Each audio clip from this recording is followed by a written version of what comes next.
Hello everybody, today we're going to be unboxing this Seiko SARB033. It is the black dial, the 035 would be the off-white dial version. And this is a JDM Seiko model. You can't get it in the United States, or you couldn't originally from a retailer. You have to find it usually online, eBay, Amazon, something like that. You can find people importing them for anywhere from $350 if you're very lucky to $600. And this is a very high-end watch for the price. This is considered probably the best deal in the affordable luxury segment of watches. You know, you're gonna get something that is probably finished about the same as something that costs in the $1,500 to $3,000 range for about 500 bucks. Obviously, you're not getting the craziest, most complicated or decorated movement, but for the price, it's a pretty unbeatable watch. So let's get to unboxing it. Now, as you can tell, I already took off some of the plastic. I got a little eager before I started making this video, but this is the SARB033. That is the black dial version. It is a gloss black dial with Dauphine hands, and there is slight lume on all the indices and the hands. It is an automatic movement, 23 jewels, dual deployment clasp, and it comes on a brushed bracelet. It's not the nicest one in the world, but Strapcode offers one for about 100 bucks. That's very high quality. It's a 20 millimeter bracelet, and I think it tapers down to 18. All right, just some quick specs on the watch.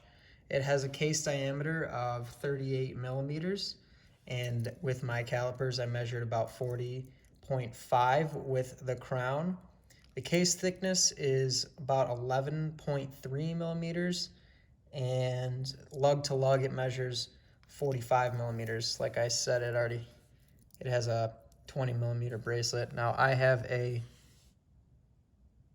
7-inch wrist, 6 3/4, 7, depending on the day.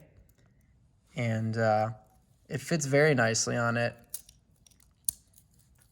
I have to obviously take out some links, but it wears a little bit bigger than the 38 millimeters might suggest. It has very nice case finishing on it.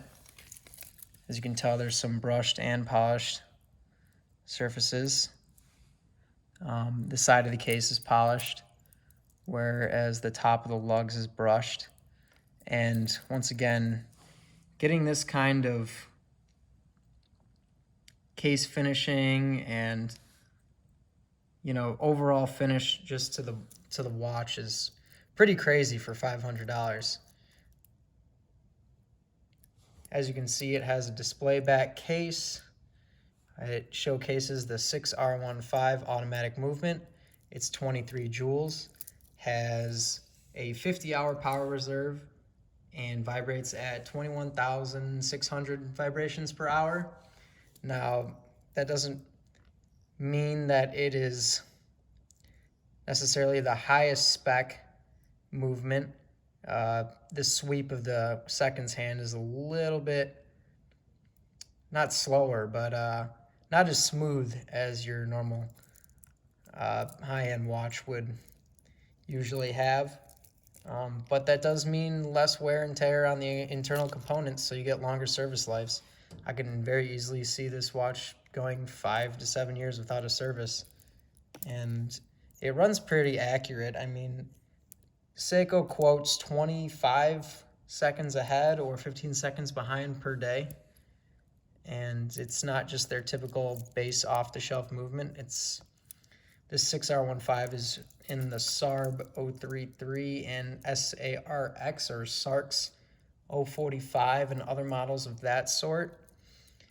With this watch, you get a good feel of what maybe a Grand Seiko might feel like. Obviously, the Grand Seikos are a little bit nicer, a lot nicer. It depends on who you ask, but for the price point, this is pretty freaking good. I mean, 500 bucks and you're getting something with these specs and this type of finishing, it's really hard to beat.